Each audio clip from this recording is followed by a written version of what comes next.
Calls for action on California's housing crisis. The price tag on a plan to build more affordable homes. As a trans person, you do such a good job of acting before you actually come out to yourself. I was very conscious of making sure I walked in a masculine manner. Reaching out to transgender veterans, the big worry from the White House that could hurt VA outreach efforts. The drone is becoming a symbolic object of the times that we live in because it is this new technology and this new way to create war. Up in the air, watch how drones redefine art in San Diego. KPBS Evening Edition starts right now.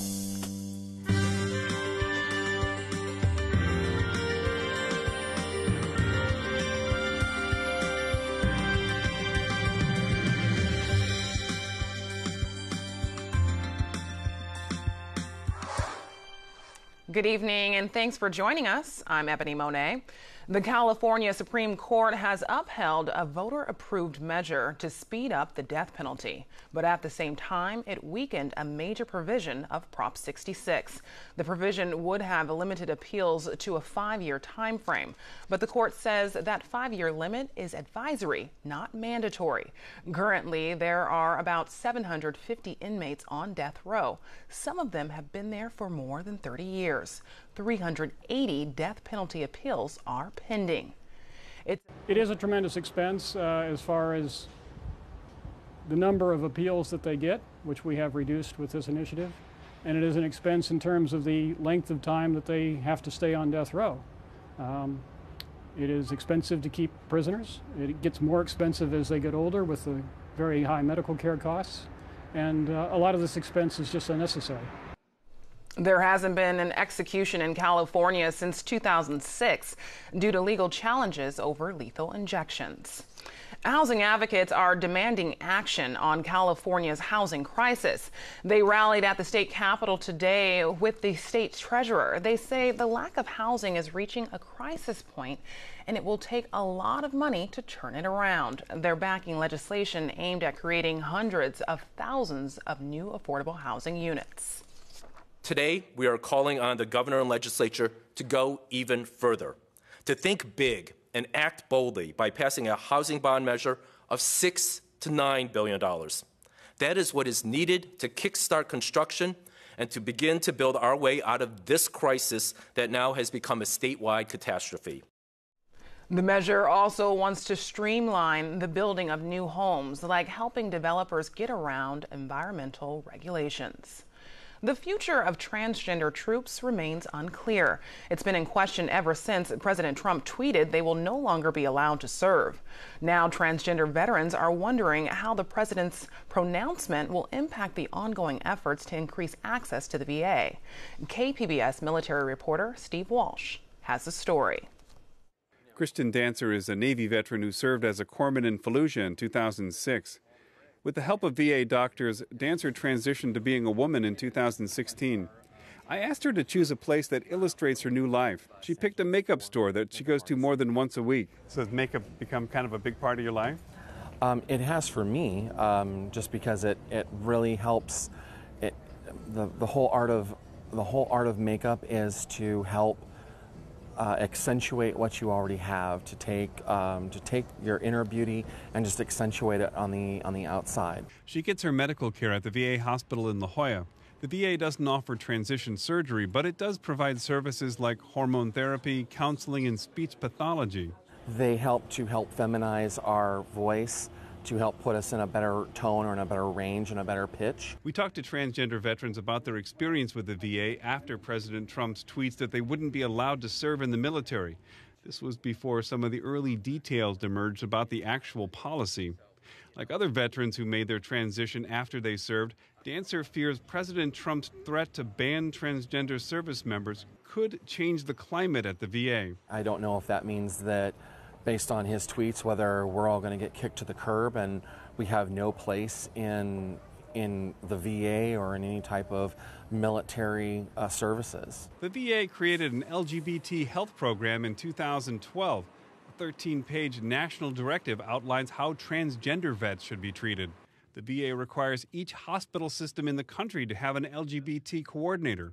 Jerry Muse is the one in San Diego. Certainly, coming out now to a provider, we encourage that. You know, it's more like do ask, do tell. That's a cultural change for the military. The Joint Chiefs of Staff have agreed to remove the question regarding one's sexual orientation from future versions of the enlistment application. The Clinton-era policy of don't ask, don't tell didn't apply to transgender people.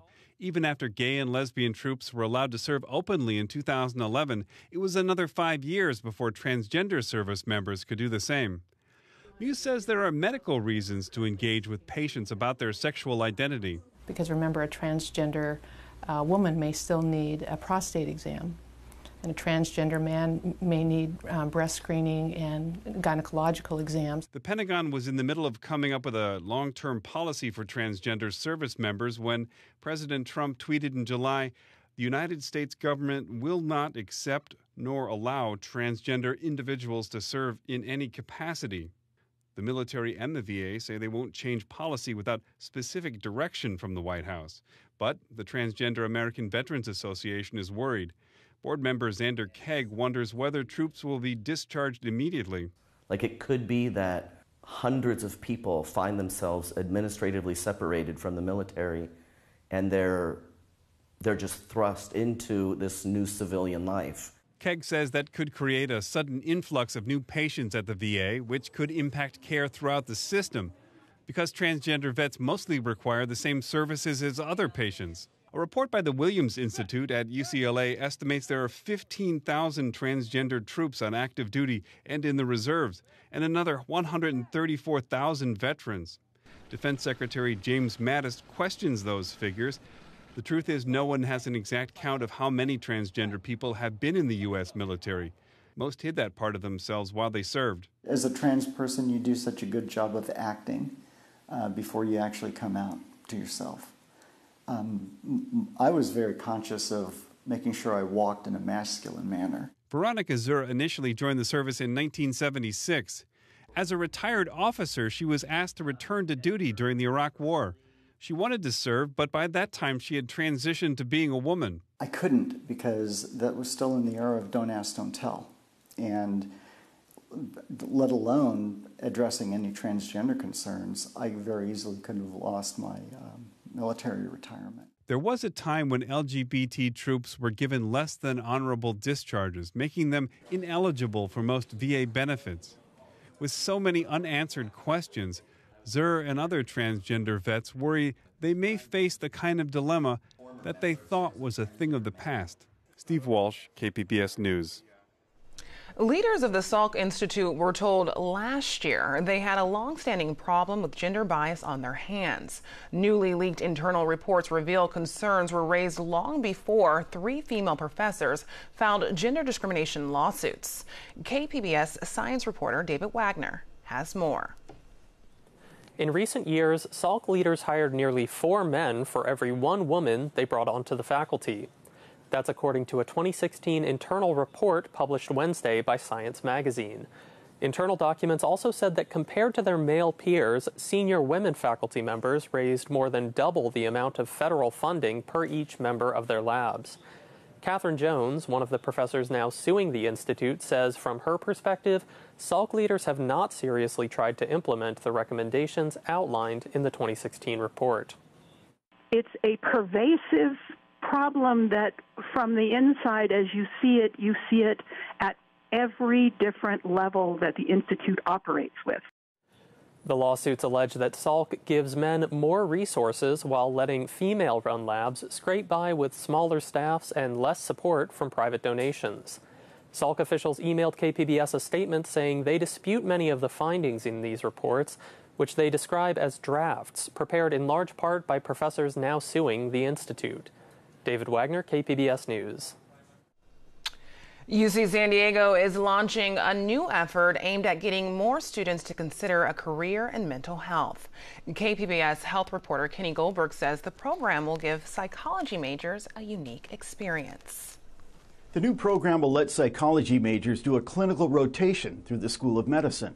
With the help of a licensed clinical social worker, students will screen patients who are coming to the clinic for mental health care. Dr. Nancy Downs is a professor of psychiatry at UC San Diego. She says students will also get a chance to do some research. I hope it will be transformative. I hope that they will be interested in mental health and potentially go on for graduate school and increase our workforce for mental health, because this is an area within the state of California and nationally where we really need a lot more care providers over the next 10 years. Federal officials estimate the U.S. needs to add 10,000 mental health professionals by 2025. Kenny Goldberg, KPBS News. 4 months ago, President Trump ordered a review of more than 24 national monuments, including 5 in California, to see if any of them should lose those designations.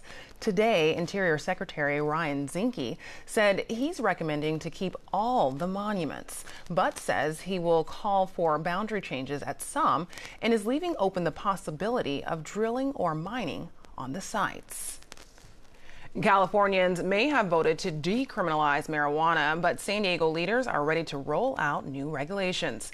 Today, city council members voted on a long list of proposed statutes. These regulations are aimed at pot growers, testers, and distributors. Lawmakers say they want to clarify what's expected and ensure marijuana-related businesses are operating safely. Council member Chris Cate proposes prospective marijuana businesses applying for permits demonstrate how they can positively contribute to the community. He also suggests rules about security, such as a mandate for surveillance cameras and visitor logs. The council is scheduled to consider rules for non-retail marijuana businesses at a meeting on September 11th. An unusual find for agents at the Otay Mesa border crossing. Someone tried to smuggle in a tiger cub into the U.S. KPBS morning anchor Deb Welsh has the story. Luis Valencia, a U.S. citizen from Perris, California, was charged today with smuggling a Bengal tiger cub into the country from Mexico. Agents found the cub lying on the floor of the car on the passenger side while doing a routine inspection early Wednesday morning. Valencia told the court he'd purchased the tiger for $300 from someone he met in Tijuana. All species of tigers are listed as endangered under the Endangered Species Act and are protected. To legally import an endangered species into the United States requires a permit from the U.S. Fish and Wildlife Service and a declaration filed with the agency. Prosecutors say Valencia lacked both. U.S. Fish and Wildlife Service officials took custody of the cub and are working with the San Diego Zoo to care for it. Valencia was released on a $10,000 bond and ordered to appear for a preliminary hearing on September 5th in federal court in San Diego. Deb Welsh, KPBS News. Cloudy skies dominated parts of San Diego today, but things will soon be sunny again. Erin Calandra has more in tonight's forecast. We have beautiful conditions right now in San Diego County, but this weekend it's going to be getting hot, and we do recommend that you try to stay indoors if you can. Make sure you're staying hydrated. We will also see an increase in our fire danger. That starts Saturday through Wednesday. But for today, take a look at what's going on the satellite and radar. Really not much of anything, so things are pretty quiet here. Taking a look at the bigger picture, Vegas is seeing some downpours in areas. Also in Arizona, they had some flash flooding last night, so some monsoon storms pushing through the deserts. Tonight, 67 degrees for our overnight low. Increasing clouds, patchy fog in the morning, then it's going to go away. It's going to burn off, and we're going to have plenty of sunshine throughout the day. So for tonight in Oceanside, 63 degrees. Poway, same story. San Diego, 67 degrees. As we shift inland here, Ramona, 59, and Alpine, 58. Borrego Springs, 76. Mount Laguna, 60 degrees for our low temperatures tonight. Now tomorrow, it's going to be beautiful in Oceanside, 76 degrees. Poway, 83. And here in San Diego, 75 degrees. Still in the triple digits. Hot in Borrego Springs, but nothing near what it will be here in a couple of days. Mount Laguna, 80 degrees with plenty of sunshine for everyone. Here we are along the coast. By the weekend, it's going to be gorgeous for the beach We are in the 80s with plenty of sunshine, so a perfect escape from the hot weather because here inland, Sunday through Wednesday, really, we're going to see extremely hot temperatures. Monday and Tuesday, we're talking triple digits, so very hot and dangerous conditions. Make sure you're staying hydrated, your children and your pets as well, and check on those elderly neighbors. Make sure they're doing all right. In the mountains, we're nearly at 90 degrees Monday and Tuesday, so really a hot pattern. Before that, we are in the 80s with sunshine. And in the mountains, Sunday 114 and Monday 112. Then we drop it down to 108. So I expect it to be hot this weekend. For KPBS News, I'm Erin Calandra. In 2016, voters in the United Kingdom decided to Brexit, to leave the European Union. The process won't be finished until nearly 2 years from now, but the UK is already feeling the impact. NPR's London correspondent Frank Langfitt explains. Last year, the United Kingdom decided to leave the European Union in a landmark referendum that shook the world. Most UK voters were willing to pull out of a collective market of 500 million people in exchange for regaining control over immigration at home.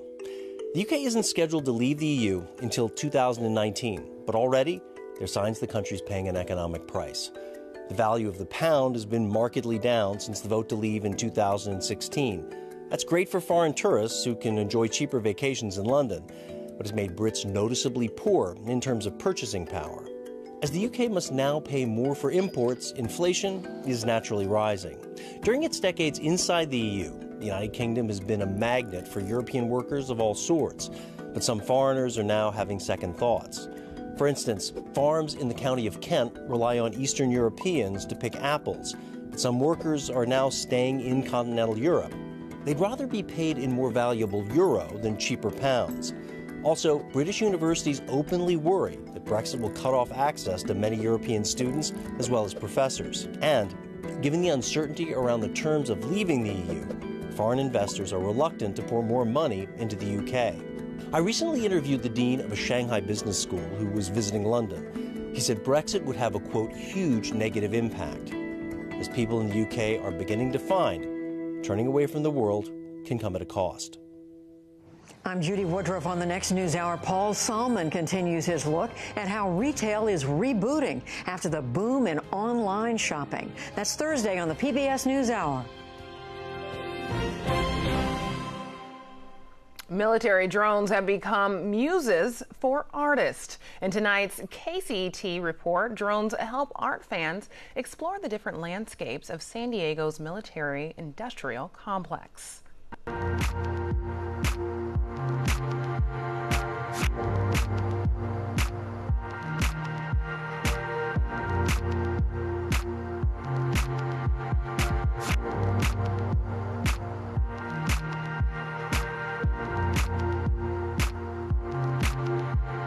The drone is becoming a symbolic object of the times that we live in because it is this new technology and this new way to create wars. The new wars are not being fought by individuals against individuals, but now we have technology that does the dirty work for us without the psychological implications of having to kill a person. These three art pieces are making us aware not just of the use of these devices and how they exist, but also of the possibilities of how we could recontextualize them or recycle them.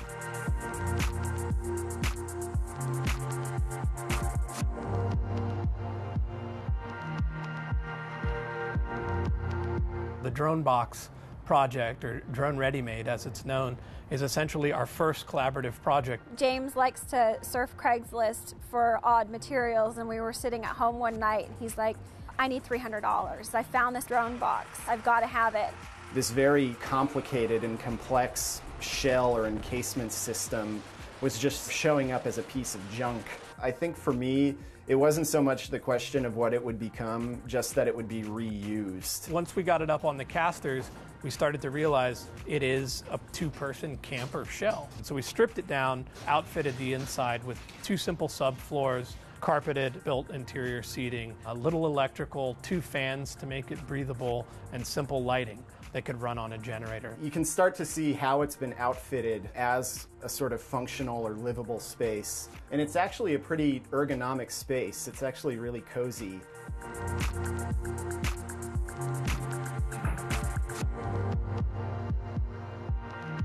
The second we pull this thing out of our space and we start pushing it down the street, it enters this realm of performance where conversations are coming up. It's a Predator drone that came here from the airplane. We're trying to convert it into an art.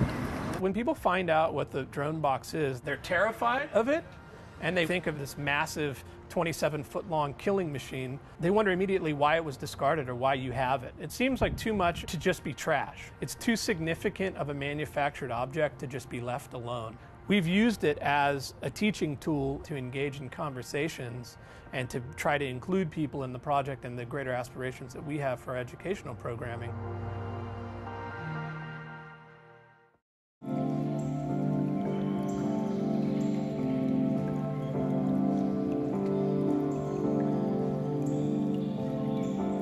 Trevor Plagan is an artist that almost seems like a character from the X-Files. He, with a group of other people, hacks or uses different technology to do surveillance on the activities of the government and the military. He was able to access some footage that was taken from a drone coming from what we think is probably Afghanistan. And the footage is actually black and white, and it's very abstract. And it's very similar to the kind of footage that we see on news or on TV that represents the war in this very abstract way, almost like this kind of technological spectacle, where it almost looks like a video game, but we don't actually see the tragedy of death or bodies.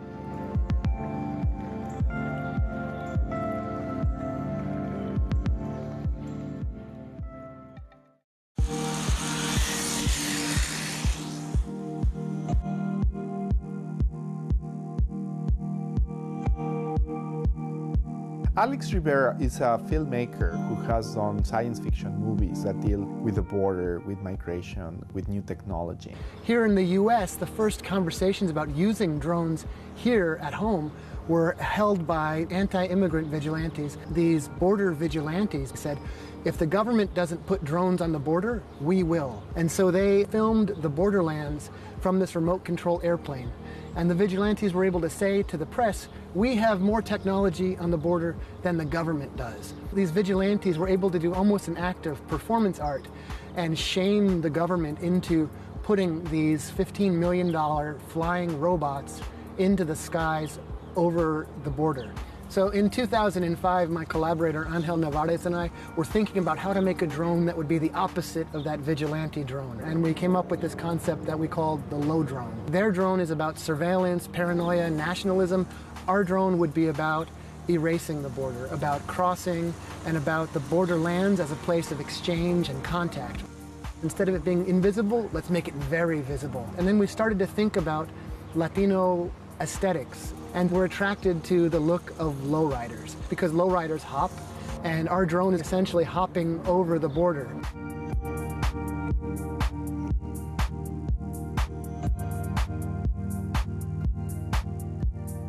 Drones are fascinating because they are used to hunt people, they're used to kill people. They're this very powerful icon, but they also represent a shift that's happening across all of our lives in many ways. I think it's not necessarily that these art pieces are revealing or showing us how these machines work or are used, because they are certainly not the big narrative pieces that are explaining us the drama of war. But I think these pieces are hinting at the possibility of using all this effort, all this technology, all this intelligence that is being used to create these things in a different direction, trying to find a better use for these things and to change the purpose of these devices.